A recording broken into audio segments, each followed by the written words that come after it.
బాబు గారు ఏంటే చెల్లెలి పెళ్లి శుభలేక?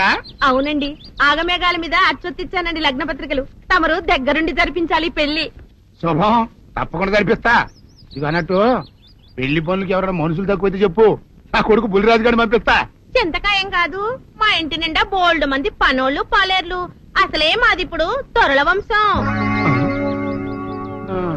వస్తానండి, అవతల బోల్డ్ మందికి వంచాలి లగ్న పత్రికలు. సెంతకాయలు అమ్ముకునేదానికి సిరిమాలత్యం పడితే సెంతకాయని చూసి సి వంకర టెంకరగా ఉంది, ఇదేం కాయా అని అడిగిందంట. అట్టుంది దీని కథ. డాడీ, ఏంట్రా? ఇది విషం, ఇది కిరసనాయలు, ఇది తాడు. అర్జెంట్ గా చచ్చిపోవాలంటే ఈ మూడిట్లో ఏది బెటర్ చెప్పు డాడీ. ఈ ఇసం తాగి ఈ కిరసనాయలు మీద వేసుకుని ఈ తాడు ఊరేసుకుని అగ్గిపూల లపక్కన వెలిగించుకున్నారనుకో, టపక్కన ఎగిరిపోతారా. అవును, ఎంతకీ ఈ ఏర్పాట్లన్నీ ఎవరి సాగు కోసమో? నేనే ఆత్మహత్య చేసుకుందాం అనుకుంటున్నాను. నా బావి ప్రెసిడెంటా, నువ్వు బతికొండంగానే నీ ముఖం పగలు చూస్తే రేత్రి కల్లోకి వస్తుంది. అట్టానికి నువ్వు సచ్చి దెయ్యమయ్యావనుకో, దెయ్యాలు కూడా బెదిరి సస్తాయి. నువ్వు సచ్చకరా. చచ్చుతా. సచ్చకరా. నేను చచ్చుతా. అయినా అంత అర్జెంట్ గా సత్తాల్సిన కారణం నీకేంట్రా ఇప్పుడు? ఎందుక నేను పిల్లని లవ్ చేశా. ఆ పిల్లను నేను పెళ్లి చేసుకుంటానంటే నువ్వు నో అంటావు. నేను నీ మాట వినను అంటే ఆ ఆస్తి కవర్ ఎవరికైనా ఇచ్చేస్తాను అంటావు. నువ్వు ఇచ్చేసే ఆస్తి కవర్ కంటే నేను ఇచ్చేసిన మనసే నాకు ముఖ్యం. అందుకే నేను చచ్చుతా. అదే విషయం. ఓరు నా బొగ్గుకొండ, నువ్వు ప్రెసిడెంట్ అవడం నాకు కావాలి గాని పేడెత్తుకునే అమ్మాయిని తీసుకొచ్చి నానా నేను దీన్ని ప్రేమించాను అని చెప్పు, నేను చేయకపోతాను. అవును, ఎంతకే ఎవరమ్మాయి? ఒకటే అట్లా సిగ్గుపడబాకరా, చాలా సండాలంగా ఉంది. ఎవరో చెప్పు. అది అది జానకమ్మ. ఏంటి జానకమ్మ? అమ్మా, నీ గని పిచ్చిగా నెక్కిందంట్రా. నా వయసావిని నువ్వు ప్రేమించట్లేట్రా. జానకమ్మ కాదు డాడీ, ఆవిడ మనవరాలు సౌందర్యను ఆవిడ మనవరాలా? నా ఎదుకుల్లో నా బొగ్గుకొండ కదే. రే, జానకమ్మ గారితో ఇయ్యమందడం అంటే నేను మాత్రం కాదంటని చెప్పు. వెంటనే వెళ్ళి వాళ్ళతో మాట్లాడి ఆ ముఖరథం పెట్టించుకొస్తా. అబ్బా, కింద ఒత్తులు తీసేసి ప్రాణాలు తీసేస్తున్నావు డాడీ. ముఖరథం కాదు డాడీ, ముహూర్తము. ముహూర్తము అదేలే వా, ముఖరథము అదే పెట్టించుకొస్తా. డాడీ, నేను ఇంకో డాడీ కాకుండా నీకే పుట్టినందుకు నాకు పిచ్చి హ్యాపీగా ఉంది డాడీ. ఆనందమానందమాయనే ఈ అందగాడు పెళ్లి కొడుకాయనే. తాతబ్బాయి గారు, ఈ శుభ సమయంలో మీకు విషయం చెప్పాలండి. మా బుల్లిరాజు గారు పుట్టినప్పుడు నా గురించి డాడీ చెప్పు చెప్పు చెప్పు. మా బుల్లిరాజు గారు పుట్టినప్పుడు మా ఆవిడికి పురుడు పోసిన మంత్రసాని ఈయన్ని చూసి పుట్టింది పంది పిల్లేమో అనుకుని అని అడిచి ముడిచిపోయిందండి. డాడీ, ఇప్పుడు అవన్నీ ఎందుకు? ఊరుకోవా, మన జీవితాల్లో గొప్ప ఈ చిత్రాలు జరిగినప్పుడు 10 మందికి చెప్పుకోవాలా. ఇప్పుడు మంత్రసాని మూర్చిపోయింది కదండి. ఇకపోతే మా ఆవిడ ఎట్టండి సేపుల్లే నా కొడుకుని కన్నానని బెంగపడి పురిటి స్థానం అవ్వకముందే చచ్చిపోయిందండి. డాడీ, నేను నీ కడుపున పుట్టపట్ట కదా నాకు ఈ ఫేస్ వచ్చింది. నేను ఇంకొక నాన్నకు పుట్టిన అందంగా నన్ను పుట్టుండేవాడిని. ఇక చూడు, కాకి పిల్ల కాకి ముద్ర, నీ మొహం ఎప్పుడు నాకు ముద్దొత్తనే ఉంటుందిరా కన్నా. ఇకపోతే మా ఆవిడ చచ్చిపోయింది కదండి. ఈయన్ని ఎత్తుకోవడానికి వచ్చిన పని పిల్లలండి. ఈయన చూసి దడుచుకుని పరుగో పారిపోయేవారండి. అసలు ఈడికి ఈ జన్మలో పెళ్ళవుద్దా అని నేను ఈ ఆడవని రోజు లేదనుకోండి. అట్లాంటిది మా బుల్లిరాజు గారికి మీ అమ్మాయితో పెళ్లి కుదరటం నిజంగా మా అదృష్టం కదండి. ఎంత మాట, మీలాంటి వారితో వీవంతరం మా అదృష్టం. అలాగే అంత మాట్లాడతారు. పొంతులు గారు, మొకరథం పెట్టేయండి. అయ్యా, ఈనాటికి సరిగ్గా 4వ రోజుకు ఓ మంచి దివ్యమైన ముహూర్తం ఉంది. అయితే అదే కాయ చేసేయండి. ఏంటండి అట్లాగే ఏమనే, మా ఓడికి పెళ్లి ఖాయమైతే మా నూరు దేవాలయంలో దేవుడికి అభిషేకం చేయిస్తానని మొక్కుకున్నానంటే ఆ అభిషేకం ఇలా జరిపిస్తున్నాను. మీరందరూ పెళ్లి కూతురు తీసుకుని తప్పకుండా రావాలి. అమ్మో జానకమ్మ, నువ్వు కూడా తప్పకుండా రావాలి. ఎంత మాట, తప్పకుండా వస్తాను. అట్లాగేనమ్మా, వస్తానండి.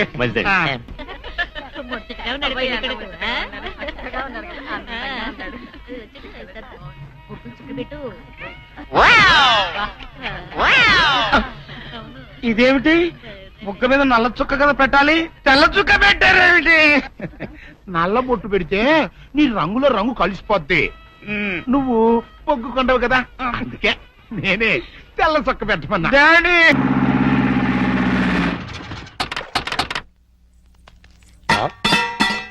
నమస్కారం బాబురెడ్డి గారు. ఎలా రావడం? అవునండి. ఏమయ్యా లవంగం? ఎవరు లేడీస్? మాధురి దీక్షిత్ అని మా ఊరేలండి. ప్రతాప్ గారు ఇట్లా పనిచేయడానికి వచ్చింది. Very good. అంటే ఈ రోజు నుంచి ఇక్కడే ఉంటుంది అనమాట. చూసారా మా సుందరముడు గారు మిమ్మల్ని ఇలా చూస్తుంటే తన సొంత చెల్లెలు చూసుకుంటే హ్యాపీగా ఫీల్ అవుతున్నారు. ఆ చెల్లెలేంటి అసహ్యంగా? ఆ పోనీ కూతురు అనుకోండి. నాకు ఈ వయసులో కూతురు ఏంటండి? నా వయసు ఎంత అనుకుంటున్నారు? అబ్బాస్ కంటే 2 నెలలు ఎక్కువ. గుమ్మడి గారి కంటే 2 నెలలు తక్కువ. మరే ఎవరుగా? అంటూ తమ్మంటే ఇక్కడ ఏం చేస్తారు? కొబ్బరి పీసు పెడతావు. వారం రోజులు ఉంటారా? ఉంటాను. టచ్ లో ఉంటానులేండి. అయిపోయి నువ్వు ఇలా వచ్చేమ్మా. పప్పి చెట్టు తల్లి కన్న తల్లి బాగున్నావమ్మా? మా బంగారు తాత నువ్వు వచ్చావుగా ఇంకేం బాగుంటాను. కార్తూన్లు అల్లుడు గారు మామగారు అబ్బో ఇక్కడే ఉన్నారా? ఎలా ఉన్నారు? అబో యావరేజ్. నిన్నగా వెళ్ళారు, ఈ లోపల ఏమైపోతానని వచ్చేసారు. చెప్తా. ఇదిగో మాధురి దీక్షిత్ దా రైట్లకి పెట్టొచ్చే. నేను చెప్పానే మా అల్లుడు గారని. ఈయనే. ఎవరి అమ్మాయి? పాపం పేద పిల్ల, పని కావాలంది. ఎలాగో ఆర్థికులేని సంసారం కదా, నీకు ఆ సాయంగా ఉంటుందని తీసుకొచ్చా. నాకెవరు సాయం అక్కర్లేదు, నా పని నేను చూసుకుంటాను. అలా అనకండి సార్. లేడీస్ లేని ఇంట్లో జెంట్స్ డిఫికల్టీస్ చాలా ఉంటాయి. తనుంటే అవన్నీ తీరిపోతాయి. అవును బాబు, చక్కగా ఇల్లు ఉడుస్తుంది, వంట చేసి పెడుతుంది, బట్టలు ఉతుకుతుంది, ఒళ్ళు రుద్ది పెడుతుంది. ఒక్క మాటలో చెప్పాలంటే పని మనిషిగా కాదు, మన మనిషిగా ఉంటుంది. నాకే మనిషి అక్కర్లేదు. పాపం పూర్ ఫ్యామిలీ సార్. వీళ్ళ అమ్మకి షుగరు, నాన్నకి లివరు, అన్నకి అల్సరు, అక్కకి క్యాన్సర్, చెల్లికి ఫీవరు. టోటల్ గా ఫ్యామిలీ అంతటికి ఈవిడ హెల్పర్. సింపుల్ గా ఆ అమ్మాయి క్యారెక్టర్ చెప్పాలంటే అంతులేని కథలో జయప్రద టైపు. అలా అని చెప్పి జీతం కూడా పెద్దగా ఇవ్వక్కలేదు, నెలకి 200 ఇస్తే చాలు.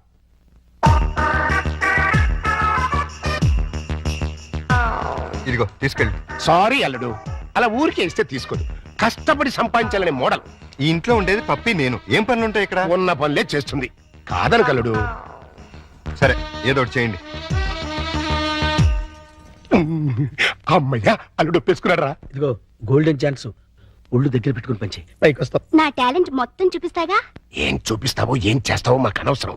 నెల తిరిగేసరికి నా అల్లుడికి భార్య, మనవరాలకి తల్లివి అవ్వాలి. అమ్మా మాధురి దీక్షిత్, ఏం చెప్పింది ఏంటి, నువ్వు చేస్తుందేంటి? నేనేం చేశాను? అసలు ఈ ఇంట్లో నువ్వెవరివి? పని మనిషిని. పని మనిషివే కాదు, మా అల్లుడికి పనికొచ్చే మనిషివి. ఈ వంట పనులు టెంపరరీ. టాలెంట్ మొత్తం ఒక్కసారి చూపించేస్తే భయపడిపోతారేమోనని ఇన్స్టాల్మెంట్స్ లో ప్రొసీడ్ అవుతున్నా. నువ్వు ఇలా ఇన్స్టాల్మెంట్ మీద ప్రొసీడ్ అవ్వు.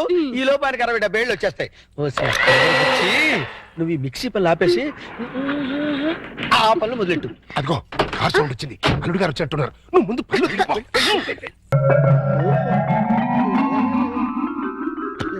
చి చి చి చి చి చి చి.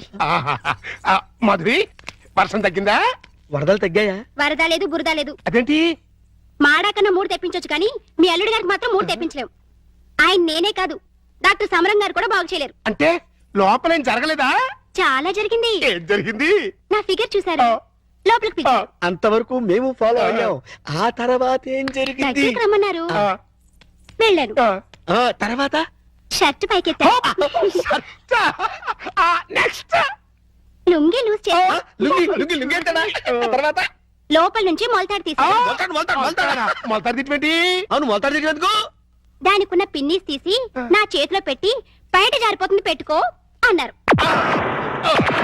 ఈ టాలెంట్ ఇంకెవరికైనా చూపించుంటే ఈ పాటికి ఇల్లాలనే నెల తప్పేదాన్ని. వస్తా. ఇదిగో మాధురి, మాధురి, మాధురి, ఇదేంట్రా కదెట్ట అడ్డం తిరిగింది? అడ్డమైన పనులు చేస్తే ఇలాగే అడ్డం దొరుకుతుంది. ఇలాంటి పనులు చేయడానికి మీకు సిగ్గులేదు?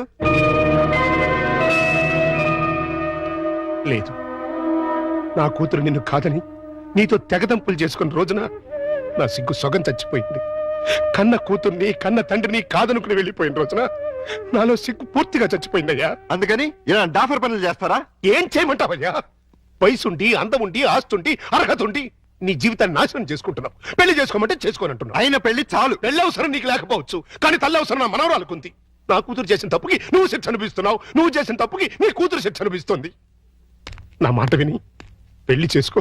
దానికి ఒక తల్లిని తెచ్చిపెట్టు. ఆ వచ్చే తల్లి దెయ్యం అయితే నీ నీడ పడితే దేవతగా మారుతుంది. దేవతగా మారేనా? నీ కూతురు వెళ్ళిపోయింది. ఛీ! అది అసలు ఆడదే కాదు. మరో ఆడది నా బిడ్డకి తల్లి కాలేదు. ప్రతి ఆడది నా కూతురులా ఉండదయ్యా. చూడండి, నా మీద మీకు ప్రేమ ఉంటే ఇంకెప్పుడు ఇలాంటి పని పిల్లలు తీసుకొచ్చి పనికి మాలి పనులు చేయకండి. అది కాదు బాబు. బాబు, ఏమండే దీన్ని బట్టి మీకు ఏమర్థమైంది? ఇతని జన్మలో మళ్ళీ పెళ్లి చేసుకోడని. అదే మరి మిడిల్ డ్రాప్ అంటే. ఏంట్రా నీ గొడవ? అల్లుడు గారు వెళ్లే ముందు ఒక డైలాగ్ వేసారు, దాన్ని మీరు క్యాచ్ చేయలేదు. ఏంటది? నా మీద మీకు నిజంగా ప్రేమ ఉంటే ఇలాంటి పని మనుషులు తీసుకొచ్చి పనికి మాలి పనులు చేయకండి అన్నారు. అంటే దాని మీనింగ్ ఏంటి? ఏంటి? సంసార పక్షంగా ఉన్న వాళ్ళని తీసుకొస్తే నేను ఒప్పుకుంటానని ఇండైరెక్ట్ గా చెప్పేశారనమాట. అలాగా? అయితే పద, అల్లుడు లెవెల్కి తగ్గ సంబంధం తీసుకొద్దాం. అల్లుడు, నువ్వు చేసిన పని ఏమన్నా బాగుందా? ఏది మా ఓనర్కి వేషం ఇవ్వబడదు. కాదు, బంగారం లాంటి పిల్లని పెళ్లి చేసుకోబోయే మగడా అంటే ఆ పిల్లకే ఇంకో మొగుని చూస్తాను అంటాం. నేను పెళ్లి చేసుకోనని 1,00,000 సార్లు చెప్పాను. చేసుకోమని 1,00,000 సార్లు అడిగాను. అసలు పెళ్లి మీద నాకు లేని ఆశ నీకెందుకు? దాన్ని కని నీ కట్టబెట్టి నీ జీవితాన్ని నాశనం చేశాను కాబట్టి, నా కూతురు చేసిన తప్పుకి నువ్వు శిక్ష అనుభవిస్తుంటే చూడలేకపోతున్నాను కాబట్టి, అల్లుడు దయచేసి పెళ్లి చేసుకో. నేనొట్టి మొగాడిని కాదు, మొగుడిని, తండ్రిని. అయితే ఏమైందండి? మళ్ళీ పెళ్లి చేసుకుంటే మళ్ళీ మొగుడు కావచ్చు, మళ్ళీ తండ్రి కావచ్చు. నేను మరో కన్నిమెళ్ళలో తాళి కట్టి ఈ సెకండ్ హ్యాండ్ భర్తతో నేను కాపురం చేసేదని అనుక్షణం అమ్మాయి బాధపడేలా నేను చేయలేను. ఇక ఈ మనిషిని మార్చడం నా వల్ల కాదు. మరి అదే నా తొట్లో తొందరపాటు. రామాయణంలో ఎన్టీ రామారావు రావణాసుడు వేషం వేస్తే సీతకాయ మాయరాగం రాముడు వేషం వేసిన హర్నాథ్తో పోతానంటుంది అన్నట్టుంది. కాస్త అర్థమయ్యేట్టుగా చెప్పు చావు. మీరు ఇంకా క్యాచ్ చేయలేదన్నమాట. క్యాచ్ చేయడానికి బాలెవరేశారా? మీ అల్లుడు గారు ఆయన చెప్పిన లాస్ట్ లాగేంటి? ఏంటి? కన్నె మెడలో తాళి కడితే ఆ పిల్ల ఇతన్ని సెకండ్ హ్యాండ్ మొగుడిగా ఫీల్ అవుతుందని ఈయన ఫీల్ అవుతున్నారు. అంటే దాని అర్థం ఏంటి? ఏంటి? ఏంటండి కన్నె గారి పిల్లలు చూడండి అని. కన్యగాని పిల్ల అంటే ఏదైనా కేసును చూడమనే? మీతో అదే అలాగే విడాకులు తీసుకున్న పిల్లలు చూడండి అని. విడాకులు తీసుకున్న పిల్లలు ఎక్కడ దొరుకుతారా? అమెరికాలో అయితే కుప్పలు కుప్పలుగా దొరుకుతారు. ఇండియా సంగతి చెప్పు. ఓ పని చేద్దాం, విడాకుల కేసు కోసం కోర్టుకు వెళ్దాం. మనకి పెళ్ళాలే లేరు, విడాకులు ఎవరు ఇస్తారు? అయ్య బాబాయ్, జోక్ లేకండి బాబు, లాఫింగ్ చేయలేక చచ్చిపోతున్నాను. అది కాదురా. మూసుకుని నన్ను ఫాలో అవ్వండి. కమాన్. సక్సెస్, నేనే గెలిచాను. విడాకులు శాంక్షన్ అయిపోయాయి. చూడండి చూడండి, సూపర్ గా చక్కగా ఉంది. మాట్లాడిస్తే అల్లుడు గారికి కరెక్ట్ గా సరిపోతుంది. థ్యాంక్స్ అండి, మీ మేలు ఈ జన్మలో మర్చిపోలేం. It's all right. కంగ్రాచులేషన్స్ అమ్మా. థ్యాంక్స్ అండి. మీరు మీతో రిలేషన్షిప్ కలుపుతున్నాను. ఓహో. ఇప్పుడు విడాకులు శాంక్షన్ అయిపోయింది కదా, మళ్ళీ పెళ్లి చేసుకోవచ్చా? తప్పే ఉంది, తప్పకుండా చేసుకోవచ్చు. బాస్, నువ్వు నాకు బాగా నచ్చావమ్మా. అయితే పద. ఎక్కడికి? నీలాంటి సెకండ్ హ్యాండ్ కోసమే మా అల్లుడు గారు వెయిట్ చేస్తున్నారు. నువ్వు ఒకసారి వచ్చి చూసి ఊ అంటే మీ ఇద్దరికి పెళ్లి చేసేసి హనీమూన్ పంపించేస్తా. నాకు పెళ్లి చేసి హనీమూన్ పంపిస్తారా? ఆ. ఏమండి ఒకసారి రండి. ఏంటి జెన్సీ? ఈయనెవరు? నా భర్త. ఓహో, ఈయనకేనా నువ్వు విడాకులు ఇచ్చింది? గ్లాడ్ టు మీట్ యు అయ్యా. మీరు మీ ఆవిడ్ని మా అల్లుడికి ఇచ్చి పెళ్లి చేద్దామని వచ్చాం. ఫ్లాష్ బ్యాక్ మర్చిపోయి మీరు కూడా వచ్చి 4 అక్షంతలు వేసి దీవించాలండి. నేను బతికుండగా నా పిల్లని పెళ్లి చేస్తారా? బాతికుంటే మాత్రం ఏంటయ్యా, విడాకులు ఇచ్చేసావు కదా. నేను విడాకులు ఇవ్వటం ఏంట్రా విధవా? విడాకులు శాంక్షన్ అయినని ఆవిడే కదా అంది. నేను లాయర్ని. నా క్లయింట్కి విడాకులు ఇప్పించాను, ఆ విషయమే చెబుతున్నాను. అలాగా? మీరే ఇంకా విడాకులు తీసుకుని ఫస్ట్ టైప్ అనుకుని అప్పో ఏంటా కొట్టావు? నా పిల్లలు పట్టుకుని ఫ్రెష్ అప్ అంటారా? అయితే నీ పిల్లం ఫస్ట్ టైప్ కదా. ఏంట్రా, నేను ఫ్రెష్ గా కాకుండా వాడేసిన బ్రష్ లా కనపడుతున్నారా నీకు? రాస్కెల్.